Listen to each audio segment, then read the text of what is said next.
Breaking news. Telangana రాష్ట్ర రాజకీయాల్లో పెను సంచలనం. కాంగ్రెస్ తీర్థం పుచ్చుకోనున్న పలువురు నాయకులు అధికారంలోకి వస్తే బీసీని ముఖ్యమంత్రిని చేసే ఆలోచనలో రాష్ట్ర కాంగ్రెస్. దాదాపు 15 మంది బీఆర్ఎస్, బీజేపీ నుంచి జంప్ అవుతున్నట్లు సమాచారం.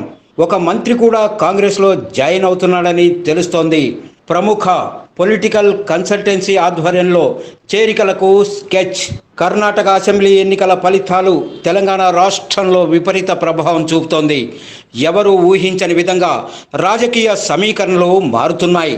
రాబోయే ఎన్నికల్లో గెలిపే లక్ష్యంగా అన్ని పార్టీలు వ్యూహాలు రచిస్తుండగా రాష్ట్ర కాంగ్రెస్ పార్టీ ఒక్కడుగు ముందుకు వేసి ప్రత్యర్థులకు చెక్ పెట్టడంలో తనదైన శైలిలో సాగిపోతోంది.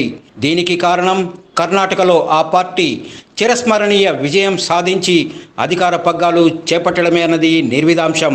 ఈ విజయంతో జోస్లో ఉన్న కాంగ్రెస్ కీలెరిగి వాత పెట్టాలి అన్న రీతిలో ప్రత్యర్థుల ఊహలకు అందకుండా చాప కింద నీరులా తన పని తాను చేసుకొని పోతోంది. ఈ కోవలోనే భాగంగా తాజాగా అందుతున్న సమాచారం మేరకు బీఆర్ఎస్, బీజేపీ పార్టీల నుండి 15 మంది నాయకులు కాంగ్రెస్లో చేరుతున్నట్లుగా తెలుస్తోంది. ఇందులో ప్రస్తుత ఎమ్మెల్యేలు, నాయకులతో పాటు ఒక మంత్రి కూడా ఉన్నట్లు విశ్వసనీయ సమాచారం అందుతోంది. ఒక పొలిటికల్ కన్సల్టెంట్ ద్వారా ఈ భారీ చేరికలు జరగనున్నట్లు సమాచారం. ఒకవేళ ఇదే జరిగితే రేపు జరగబోయే ఎన్నికల్లో కాంగ్రెస్ పార్టీ తెలంగాణలో అధికారం చేపట్టితే ఒక బీసీని ముఖ్యమంత్రిని చేసి రాష్ట్ర రాజకీయాల్లో ఒక కొత్త ట్రెండ్ని క్రియేట్ చేయాలనే ఆలోచనలో ఉన్నట్టు తెలుస్తోంది.